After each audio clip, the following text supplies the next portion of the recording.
Los ángeles no volaban, ellos caminaban. Ahora quiero que busquen Daniel capítulo 9, versículo 21. En sus Biblias de la de casa encontrarán este capítulo diciendo: yo hablaba todavía en oración cuando Gabriel, ese hombre al que había visto al comienzo de la visión, se acercó a mí en rápido vuelo. Gabriel llegó volando, volando rápidamente. ¿Saben lo que está escrito en hebreo? En el verbo, el participio y el sustantivo está escrito llegó cansado. En el verbo de acá está escrito en el diccionario italiano, en el diccionario de inglés, en el diccionario de etimología hebrea, donde incluso el diccionario se mezcla en uno de los más importantes que hay en la cita del mismo pasaje de Daniel 9:21, y dice que llegó muy cansado.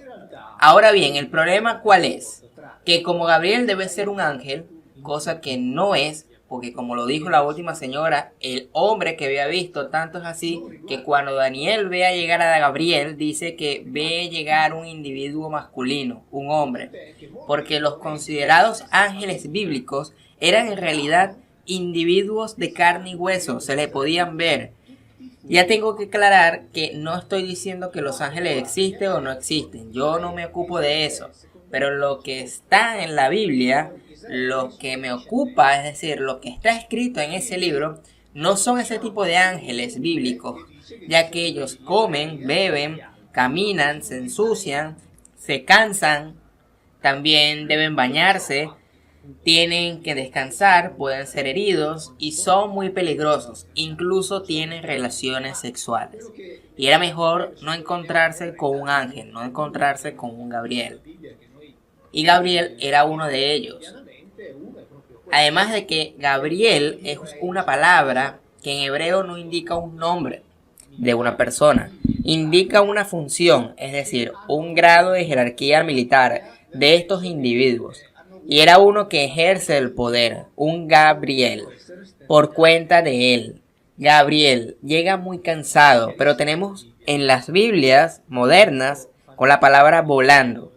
Porque, claro, como debe ser un ángel, debe llegar volando, debe llegar repentinamente, de forma mágica, como se le describe en muchos pasajes a las cosas trascendentales y más allá de lo físico. Entonces, en el capítulo 6, versículo 21, podemos encontrar que el ángel o este malak, que en realidad significa mensajero o enviado, le dice: quédate tranquilo que no morirás. Precisamente porque en general estos ángeles eran muy peligrosos. Eran muy peligrosos si se encontraban con ellos. Y del cual este enviado, este malak, este ángel, mal traducido ángel, le pide comida. Y se devuelve a casa, le prepara carne, regresa con carne y un caldo y lo deja sobre la piedra, sobre la mesa. Y entonces agarra un objeto que es mencionado como un bastón delgado, es decir, un objeto cilíndrico, lo apoya contra la carne y la carne se incendia. Ambos, la carne y el caldo. Después de lo cual podemos leer en el versículo 21 que el ángel del Señor tocó la carne y los panes ácimos con la punta del bastón que llevaba en la mano, y salió de la roca un fuego que los consumió. Enseguida el ángel del Señor desapareció de su vista. Reconoció entonces que era él el ángel del Señor y exclamó al aire: mi Señor, porque he visto cara a cara al ángel del Señor. Ok. Si nos damos cuenta, dice claramente que se desapareció de su vista. Y así podemos leer en muchas otras Biblias. Pero cuando leemos en el hebreo original, no dice desaparecerse. En hebreo dice se fue caminando. Ahora pueden entender eso. Así que como un ángel tiene que desaparecer, solamente que no está descrito así, no es un ángel. Primero, por lo tanto, se va caminando. Y eso es muy lógico, es todo coherente, ahora se entiende. Pero como la traducción debe cumplir y debe apegarse a un lineamiento teológico, se entiende por tanto de que los ángeles deben desaparecerse, deben aparecer, deben volar, deben tener alas, deben tener poderes, deben tener todas las descripciones para que de alguna forma los ángeles sean algo que no esté relacionado con una forma humana. Pero esto en realidad sí está relacionado con forma humana si tenemos las reales traducciones. En el momento en que se establece que la Biblia debe hablar de un mundo espiritual, por lo tanto de un Dios omnipotente y todo lo demás, por lo tanto los ángeles, todo está presentado, todo está traducido en función a esa idea. Como digo a menudo, leemos las explicaciones nada más, sin leer la Biblia. Y las explicaciones están escritas como si la Biblia no hubiera sido escrita, como si no existiese. Porque en esa traducción, la de la Biblia que tenemos en la casa, no es que explica cómo el ángel se ve. Inventan de que el ángel tiene que ser de una forma. Cuando en realidad en la Biblia, en la Real Biblia, en el hebreo, explican de que es un hombre masculino que camina, se llega cansado, necesita alimentarse. Es un ser humano normal, común y corriente.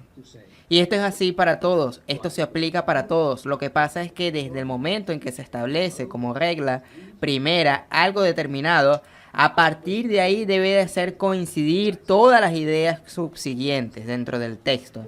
Y eso es lo que son las interpretaciones. Es decir, colocar en el texto lo que el texto no dice. Obviamente en ese capítulo se describe como bastón el instrumento que tiene este enviado, este malak.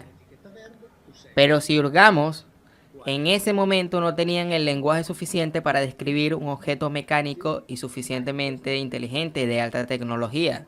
Porque obviamente, como sabemos, un bastón real no produce ese efecto en la comida. No produce ese efecto de microondas de andar calentando la comida.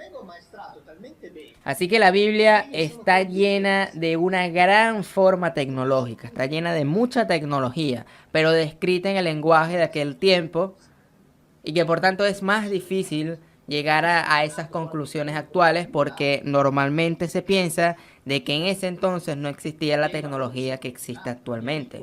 Por lo tanto se hace más difícil la lectura y aún más si se hace una mala traducción al respecto del hebreo hacia el italiano, el inglés o el español. Y si hacemos de cuenta de que lo que dice la Biblia es verdad, entonces todo va haciendo o se va haciendo más coherente, va teniendo más comprensión, algo más simple de lo que las explicaciones tratan de darnos a entender, apegados a una teología determinada.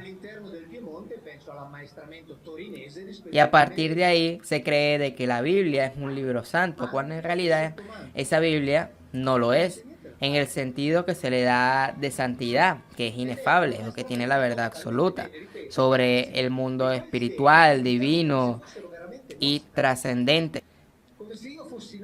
Pero si leemos el libro de Eclesiastés, claramente este escritor nos dice de que los animales y los hombres no tienen ninguna diferencia y que todos tienen un mismo destino, es decir, la muerte.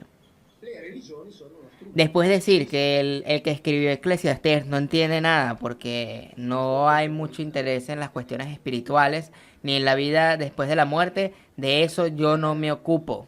Pero en la Biblia dice eso.